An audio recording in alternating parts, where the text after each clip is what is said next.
Welcome to the Deep Dive. We're diving into Genesis 12, 1-3 today. But not in the way you might think. You probably know this verse already. We're going beyond the usual commentary. This deep dive Yeah. is for pastors and Bible study leaders who want to find Unique perspectives and fresh angles for their teachings. And we're using a collection of sermons from different pastors as our source material for this deep dive. It's like we get to see into these different minds. Right. And see how they've each tackled this passage. And they've uncovered hidden gems from it. Yeah. The first theme that popped up for us Okay. is faith as a journey. Okay. We see this in a bunch of the sermons. Right. This idea that Abram's journey wasn't just a physical journey, but a spiritual transformation too. Yeah, and it really challenges this idea that faith is just a static belief. It's a process. The Parkview Nazarene sermon, they use this great analogy of a general call from God, Okay. open to anyone who's willing to listen. It highlights this idea that stepping into faith means leaving behind what's familiar and embracing the unknown. That's powerful. Yeah. You know, it's not about staying comfortable. Right. It's about trusting God is leading the way, even when it feels a little scary. Absolutely. It's like, you know, if you were a pastor, Yeah. being called to a new ministry or tackling a difficult topic in your sermon, Exactly. you have to be willing to step outside your comfort zone and trust. Right. And the East Chatslet sermon talks about this too. Yeah. They have this idea of progressive faith. Yeah. And it reminds us that Abram's faith didn't happen overnight. Right. It was decades in the making. Through trials and triumphs. Through good times and bad times. Yeah. And that, I think, is a really encouraging thought for pastors and Bible study leaders to share with their congregations. Especially those who might be struggling or doubting or feeling like their faith isn't strong enough. Right. It's a reminder that we're all at different points in our faith journey. And that's okay. It's a marathon, not a sprint. Now, for something that surprised me, Okay, what's that? the connection between Genesis 12, 1-3 and the Great Commission. Oh, wow. You don't normally think of them together. No, you wouldn't. But the Master's Seminary sermon, they really highlighted that link. Oh, wow. I'm curious, how does that connection work? So there's this Hebrew phrase in Genesis 12, 1-3 that directly parallels the Greek phrase pantata ethne found in the Great Commission, Pantata ethne. meaning all nations. Okay. It emphasizes the global reach of God's plan of salvation. Oh, that's incredible. Yeah, it is. So from the very beginning, Yeah. God's plan was to bless all nations through Abram. Wow. And it gets even deeper. Go on. The Hebrew word for blessing in this passage, Yeah. it's not just about material wealth. It points to this deeper spiritual blessing. A more holistic blessing. Yes, encompassing happiness and even salvation. Like the Beatitudes. It's like a foreshadowing of them. This is amazing. This has so much potential for teaching. It challenges the idea of God's blessing just being about material prosperity. Right. It points to something much deeper, a spiritual well-being and connection with God. Absolutely. It also provides a powerful framework for talking about missions and outreach. Because it shows that from the very beginning, Yeah. this global vision was part of God's plan. Now, another theme that we see a lot in these sermons is this idea of God as a taker. Yeah, You know, sometimes this passage gets interpreted through the lens of the prosperity gospel. it's true. And it can make God seem like he's holding back blessings until we prove ourselves worthy. Yeah, that's not quite right, though. No. And the GMS Church sermon really pushes back against that. Good. They argue that God is not a taker, but a lavish giver. That's more like it. His promise to Abram wasn't about taking away. Right. It was about giving abundantly. He's going to make Abram into a great nation. Bless him beyond measure. And they use a roller coaster analogy Oh, tell me about that. to illustrate this. Okay. Faith, they say, is like riding a roller coaster. Yeah, with all its ups and downs. You can have good times and bad times. Right, but God's promise. It's Yeah. like the magnetic propulsion system that keeps that roller coaster moving forward. Oh, I love that. Yeah.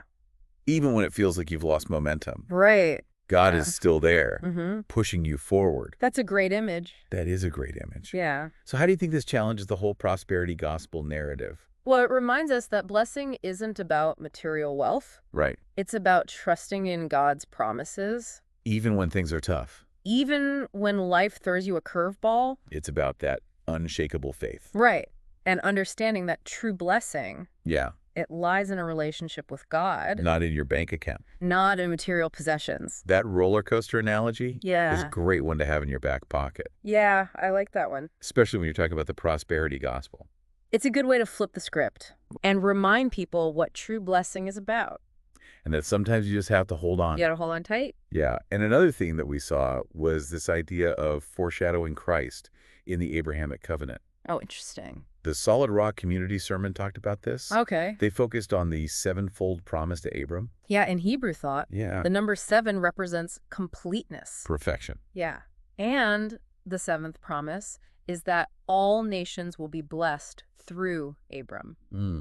That points directly to Jesus. Oh, wow. I never thought of that. Right. Yeah. It's one of those things. Once you see it, Yeah. you can't unsee it. Exactly. And the Solid Rock Community Sermon goes even deeper. Oh, okay. How so? They highlight that the Hebrew word for seed, zera, Mm-hmm. it's singular, Yeah. which further strengthens the link to Christ. So it's not just about Abram's descendants in general. Right. It's about this one specific descendant. Who will bring blessing to all nations. That's powerful. It is powerful. Yeah. It reminds us that God's plan unfolds across history, Mm. and it all leads to Jesus. Right. This connection between the Old and New Testaments Yeah. is something that you can really weave into your teaching. Right. To help people see the big picture. The overarching narrative of Scripture. Yeah. Now, I know our listeners are always looking for good sermon illustrations. Yeah, that's the good stuff. We found some. All right, let's hear it. The H.B. Chaslet sermon had a really great one. Oh, what was that? It involves a physics professor demonstrating a pendulum in class. Okay, I'm listening. So the professor releases the pendulum Mm-hmm. and explains, because of physics, it's never going to swing back to its original height. Right. But then he asks a student to stand in its path, Oh, no. and nobody wants to. Of course not. Even though they understand the science intellectually, Right. there's still that hesitation. There's that lack of trust. They don't fully trust it. Mm-hmm. And so the professor uses this experiment to illustrate the difference between intellectual belief and active faith. Oh, that's good. It's not enough to just know about God. Right. You have to trust him enough to step into his plan, To take that risk. even when it feels scary. That's a great visual. It is. Yeah. Now for a completely different illustration. Okay, I'm ready. This one is from the Enon Baptist Church sermon. All right. They use the image of a train wreck. A train wreck. Yeah, I know it's a little unexpected, That's not what I was expecting. but think about it. Okay. From our human perspective, God's plans can often seem chaotic. They can feel random. Yeah, like a train derailing. Mm-hmm. You know, you wonder why things are happening the way they are. Yeah, you question God's direction. Right. But the sermon argues that from God's perspective, there's this divine order that we just can't grasp. We can't see it. It's like looking at a train wreck from above. You just see the chaos. Yeah, just a mess. But the conductor, yeah, he sees the entire track. he understands how it all fits together. It's a call to trust God's sovereignty, even when we don't understand his ways. Even when it doesn't make sense. To surrender control Mm-hmm. and believe that he's working things out for our good. Even when it looks messy. I love how these two illustrations are so different, Yeah. but they both challenge us to go beyond passive belief. And actually trust God. Yeah, and take action. To step out in faith. You could even use these two illustrations together in a sermon. Oh, how would you do that? The pendulum representing our own faith journeys, Mm-hmm. and a train wreck representing God's bigger plan. That's cool. It would give people something tangible to hold on to. Yeah, I like that. Now, there's another detail about Abram that often gets overlooked. What's that? He wasn't perfect. Oh, right. The Solid Rock Community and H.B. Chaslet sermons both mention that Abram was initially involved in idolatry. Yeah, you don't hear that emphasized very often. You don't. No, not really. But there's a powerful message there. Oh, yeah, for sure. It reminds us that God doesn't call perfect people. He calls broken people, People who are still a work in progress. and he uses their flaws to shape them. It's a message of hope and grace. Absolutely. You don't have to have it all together to be used by God. You don't have to be perfect. Your past mistakes don't disqualify you.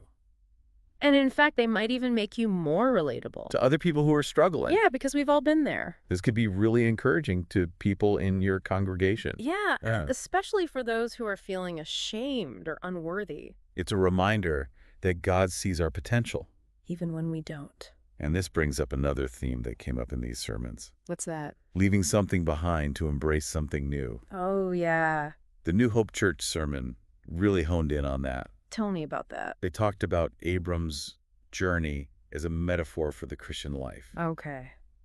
We're called to leave behind our old ways. Of sinful habits. Yeah, our comfortable routines. Right.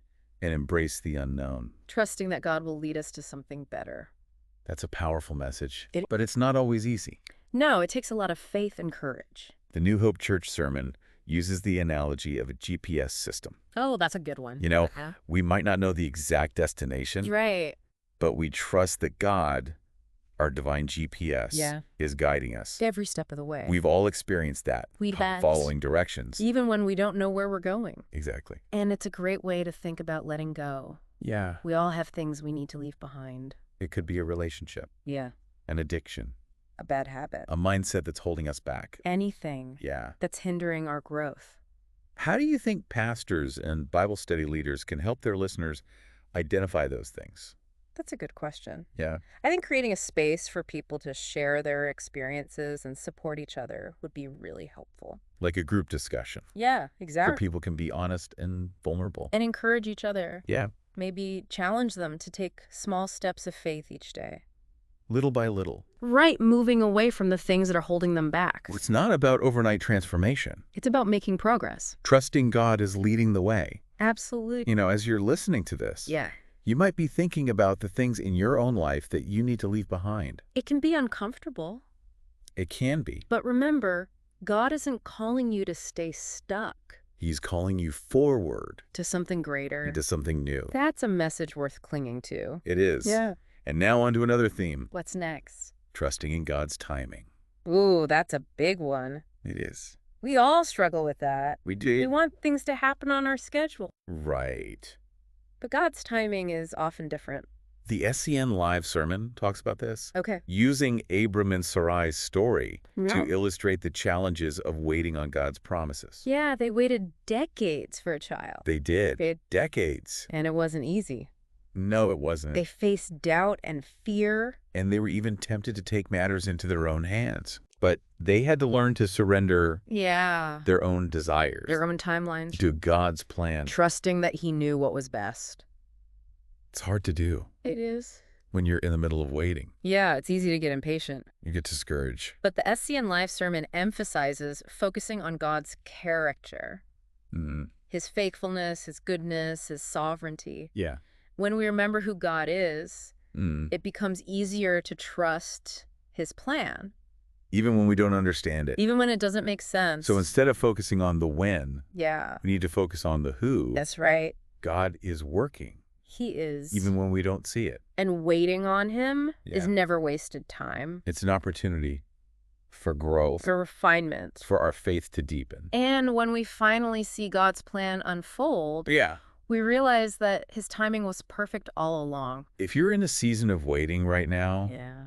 you're praying for a breakthrough, A a healing. new opportunity. It's easy to get discouraged. But God hasn't forgotten you.